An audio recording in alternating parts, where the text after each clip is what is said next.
আসসালামু আলাইকুম। আজকে আমরা শুনবো কুরআনুল কারিমে আল্লাহর দেওয়া ২০টি গুরুত্বপূর্ণ নির্দেশনা, যা আমাদের জীবনের জন্য পথপ্রদর্শক। নাম্বার 1, এক আল্লাহর ইবাদত করো। আল্লাহই একমাত্র রব। তিনি আসমান জমিনের স্রষ্টা। তার ছাড়া কারো ইবাদত বৈধ নয়।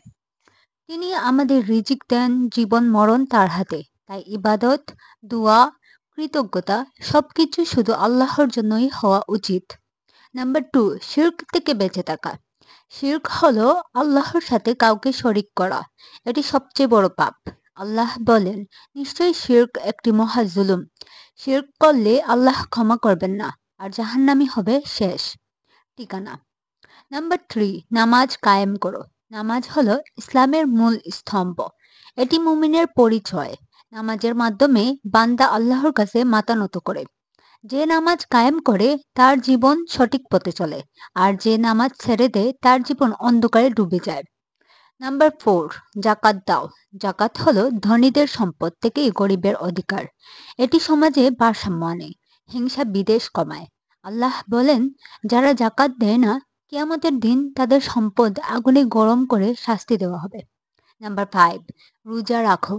রোজা শুধু ক্ষুধা পিপাসা সহ্য করার নাম নয়। রোজা মানুষকে তাকওয়া শিক্ষা দেয়, অর্থাৎ আল্লাহকে ভয় করা, পাপ থেকে বিরত থাকা।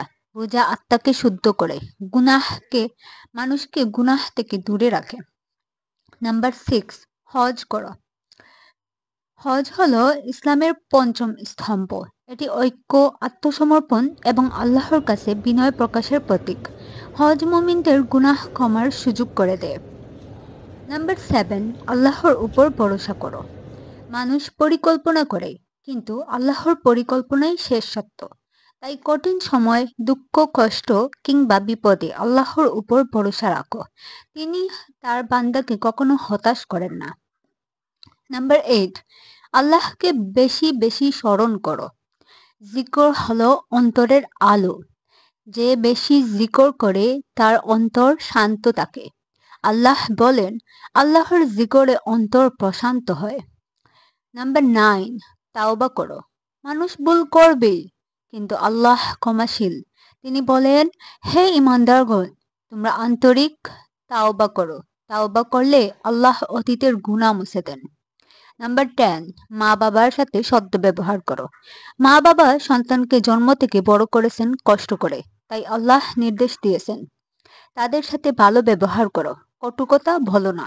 তাদের দোয়া সন্তানের জান্নাতের দরজা খুলে দেয়।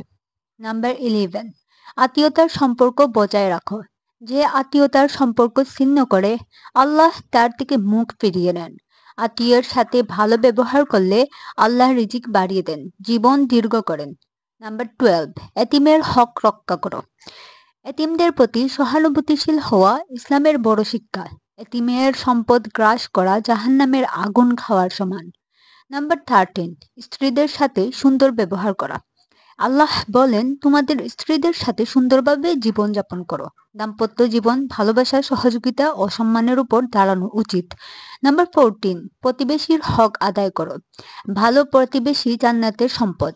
কুরআন নির্দেশ দেয়, প্রতিবেশীকে সম্মান করো, কষ্ট দিও না। নাম্বার 15, গরিব মিসকিনকে সাহায্য করো। যাদের কিছু নেই তাদের পাশে দাঁড়ানো ইমানের নিদর্শন। আল্লাহ বলেন, প্রকৃত নেককাররা তারা যারা গরিব ও মিসকিনকে সাহায্য করে। নাম্বার 16, দান করো। দান মানুষের সম্পদ কমায় না, বরং বরকত বাড়ায়। আল্লাহ প্রতিশ্রুতি দিয়েছেন, যে আমার প্রতি খরচ করবে আমি তাকে বহু গুণ ফিরিয়ে দেব। নাম্বার 17, অন্যায়ের সাথে সহযোগিতা করো না। মুসলমানকে সর্বদা সত্য ও ন্যায়ের পক্ষে থাকতে হবে। জুলুমকারীর সাথে সহযোগিতা করা মানে জুলুমে শরিক হওয়া। নাম্বার 18, অন্যের সম্পদ অন্যায়ভাবে ভোগ করো না। হারাম সম্পদ জীবনকে ধ্বংস করে। যারা অন্যায়ভাবে সম্পদ খায় তারা জাহান্নামের জ্বালানি। নাম্বার 19, সুদ থেকে দূরে থাকো। সুদ সমাজকে ধ্বংস করে, ধনীকে ধনী ও গরিবকে গরিব বানায়। আল্লাহ বলেন, যারা সুদ খায় তারা শয়তানে কিয়ামতের দিন